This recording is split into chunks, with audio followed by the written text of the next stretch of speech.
Welcome to Bob versus Willie. Bob Gersten, Willie Witten. If you're listening at this point, you might know who we are. You might love us, you might hate us. But here, I think, is someone who everyone loves. Janis Joplin. Bob, best 10 songs. How are we going to pick them? Well, you can begin. I will begin. I'm going to start off with Trust Me. It's off of Pearl. And I know that it's not one of her most dynamic, emotional, gut-screaming songs, but I think it's very gentle, and I think it shows that she has a great range beyond what everyone knows about her ability to stretch her voice to the max. She can also dial it back in. That's why I picked Trust Me. Bob, 10 and 9 for you. Number 10 for me is Mercedes-Benz. That's off of Pearl, and it was released posthumously back in January 1971. And the song was co-written by Joplin, Bobby Newirth, and Michael McClure. And she sings it a cappella all by herself. And I put it on the list because it is a very popular song, but it's not necessarily my favorite song. Okay. Number 9, again, off of Pearl, is Me and Bobby McGee.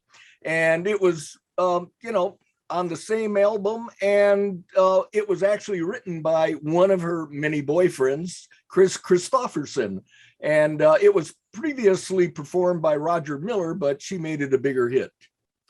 Yeah, she did that. Some of these big artists can do that with these different songs that have been written by someone else. They have the ability to make them their own.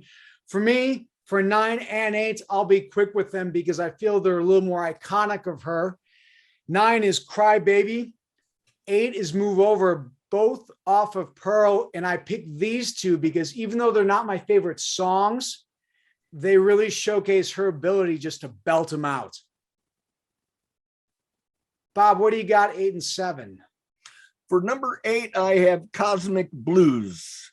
And that's off of I Got Them Old Cosmic Blues Again, Mama, which was the only album that she had a member of Big Brother and the Holding Company on, Sam Andrews, who came with her and was a collaborator. And at the same time, she performed at Woodstock.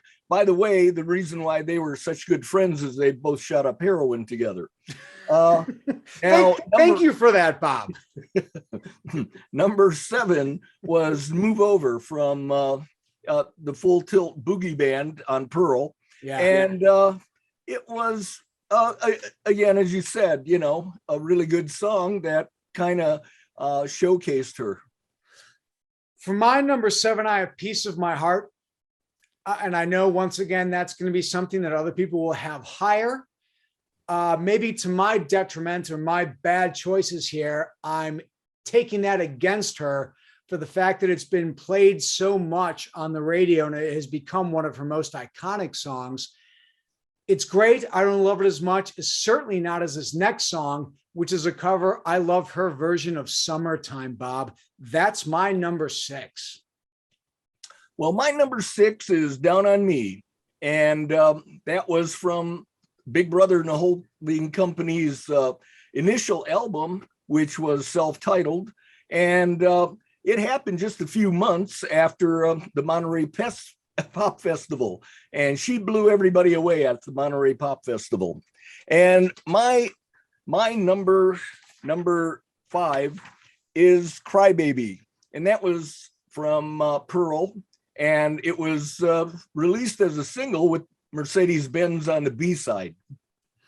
Okay, so you've already discussed these next 2 songs of mine. For my 5 and 4, and I'm doing this with Janis because I feel that in a way, although her albums are interesting because we started off with Cheap Thrills and then we finished with something that's posthumous, I still feel that whoever arranged these did a good job. 5 and 4 for me are Me and Bobby McGee and then Mercedes-Benz. They come that way on Pearl. And I know that Me and Bobby McGee is not her song and Mercedes-Benz is a little bit different. But Mercedes-Benz to me reminds me a bit of Son House, Grinning in Your Face. I feel like it's very hard for someone to go ahead and sing, essentially, like you said, a cappella, just with clapping in the background. I know it's been used in commercials and it's a little bit commercial with some of her other stuff, but man, can she sing and she can carry that tune all the way through. Got something better for me? Well, for number 4, I Need a Man to Love. And it was written by Joplin and her guitarist, Sam Andrews, and appears on Cheap Thrills as the album opens. Now, the interesting thing about it is that on that album, it sounds like it's a live album, because at the beginning, you can hear the crowd and you can hear chatter on the PA system, but it's not. They actually faked it. There's only one live song on the whole album, and that's the last song, Ball and Chain. So for number 3, I picked Piece of My Heart. Okay. And Piece of My Heart was from Cheap Thrills. And actually, the first recording was made by Aretha Franklin's sister, Irma, in 1967. Bob, sometimes when we go down these lists of songs, apparently because I've been picking on you, saying that I've been winning, you keep coming up with more and more information about these songs. I'm feeling a little bit sheepish. Now I'm going to go to, I've got those old Cosmic Blues again, Mama. My top 3 songs are 3 songs in a row, and I'm going to do 3 and 2 here. And I'm not necessarily saying that they're her best songs, but I believe this is the best 3-song run of her album career. Number 3, To Love Somebody. Number 2, Cosmic Blues. The reason why I pull these is because I feel that, as sad as it is, one of the things that Janis did so well is she had such a voice that was filled with pain. And unfortunately, it led to her untimely death. But I think when we talk about music, when she spoke of that and sang in that tone, there was almost no one like her. We have to go to the ranks of Aretha. We have to go to Ella, maybe Odetta, but there are very few before or after that are like her. 2 and 1 for you, Bob. Number 2 for me is one you already did, Summertime. And I think Summertime is one of the most killer songs that she does. And that's off 1968's Cheap Thrills album. And the song was originally written by George Gershwin for Porgy and Bess in 1934. And the song was recorded by everyone from Billie Holiday to Ella Fitzgerald.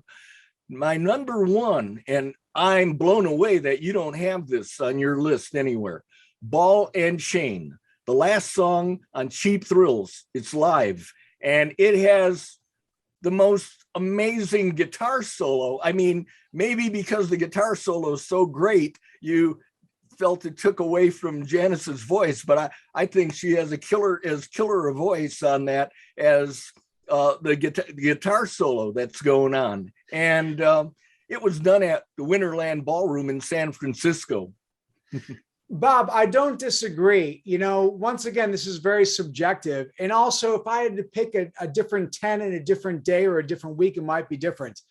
Wah, oh, wah, oh, wah, wah. So I know exactly what you're talking about. It's one of her best vocal performances.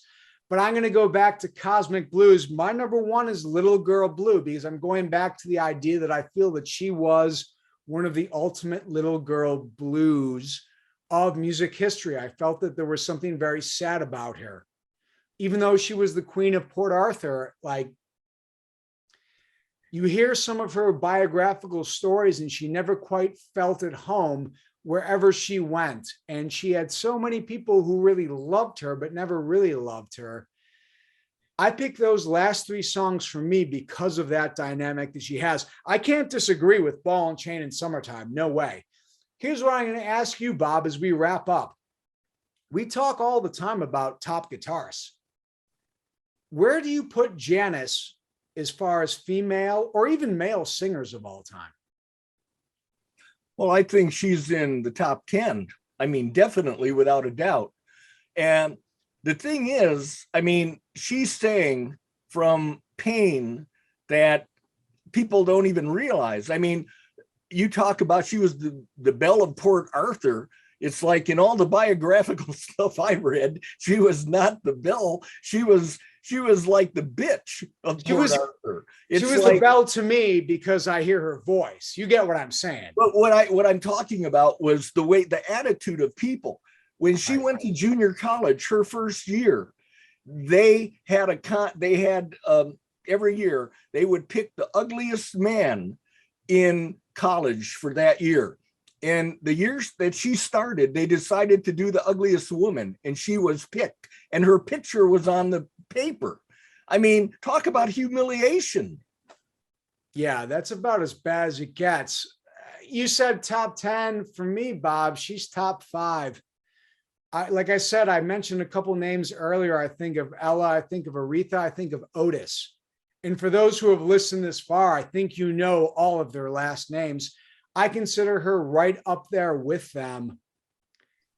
When you had me do this list, Bob, it took me a while to do this. And there's a reason why my top 3 were in succession. It is because of, I feel that she did not really get a good break. And I wonder to this day if that led to sort of her early demise, because I think it's almost inarguable that she's one of the greatest vocal talents of all time.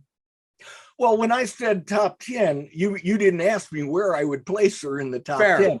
And one other thing I would like to clarify, I use a negative word when I refers to her earlier, and I want to make sure people understand. I love Janis. I love everything about her. And I think that she was, wronged, very wronged. And the thing is, her friend Chet Helms, who ran the Avalon Ballroom, is the one that got her the gig with Big Brother and the Holding Company. And they were both from Port Arthur. Well, I think that says it all. She was someone who maybe got a hard draw, but she made better than anyone else had done on any sort of level.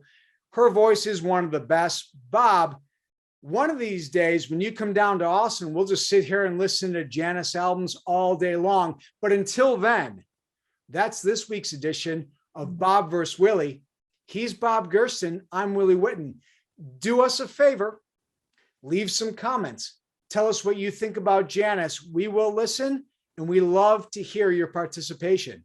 But until next week, we'll catch you around.